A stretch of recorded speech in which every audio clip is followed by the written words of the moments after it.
உப்புமாவே பிடிக்காதுன்னு சொல்கிறவங்க கூட இந்த சம்பா கோதுமை ரவை வந்து ட்ரை பண்ணி பாருங்கள். ரொம்பவே வந்து ஹெல்த்தியானதும் டேஸ்டியானதும் கூட, ரொம்பவே நல்லாயிருக்கும். நமக்கு வந்து பார்த்திங்கன்னா உப்புமா சாப்பிட்ற ஃபீலிங்கே இருக்காது.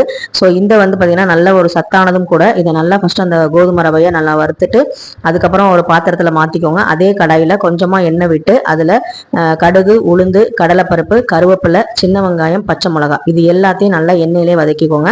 இது கூடவே வந்து நம்ம காய்கறி வந்து சேர்க்கணுன்னாலும் சேர்த்துக்கலாம், இல்லை வந்து காய்கறி வேணாலும் ஸ்கிப் பண்ணிக்கலாம். ஆனால் காய்கறி சேர்த்து பண்ணும்போது நமக்கு ஒரு சூப்பரான ஒரு ஃப்ளேவர் வந்து கிடைக்கும். நான் வந்து கேரட்டு, பீன்ஸு சேர்த்துருக்கேன். நீங்கள் வந்து குடமிளகா இருந்தால் கூட அதையும் நீங்கள் சேர்த்துக்கலாம். உங்ககிட்ட என்ன வெஜிடபிள்ஸ் வந்து நீங்கள் போடணும்னு நினைக்கிறீங்களோ அது எல்லாமே நீங்கள் வந்து போட்டு செய்யலாம். ரொம்பவே சூப்பராக இருக்கும்.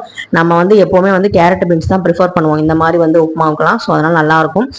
இது நல்லா எண்ணெயிலே வதங்கினதுக்கு அப்புறமா கொஞ்சமாக உப்பு வந்து சேர்த்துக்கோங்க. அதுக்கப்புறம் வந்து இந்த காய் வேகிறதுக்காக கொஞ்சமாக வந்து தண்ணி விட்டுருக்கேன்.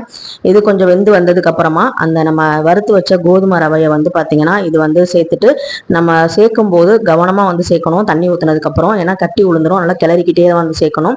இது சேர்த்ததுக்கப்புறம் வந்து பார்த்தீங்கன்னா ஏற்கனவே நம்ம வறுத்து வச்சனால அது சீக்கிரமாக வெந்து வந்துடும். ரொம்பவே வந்து பார்த்தீங்கன்னா டேஸ்டியானதும் கூட ஹெல்த்தியானதும் கூட.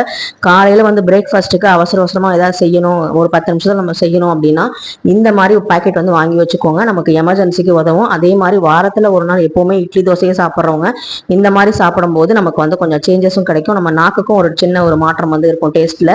ஸோ ரொம்பவே வந்து ஹெல்த்தியானது, டேஸ்டியானது. யோகி வந்து உப்புமாவே சாப்பிட மாட்டான், ஆனால் இதை வந்து நிறைய வாங்கி சாப்பிட்டான். தேங்க்யூ.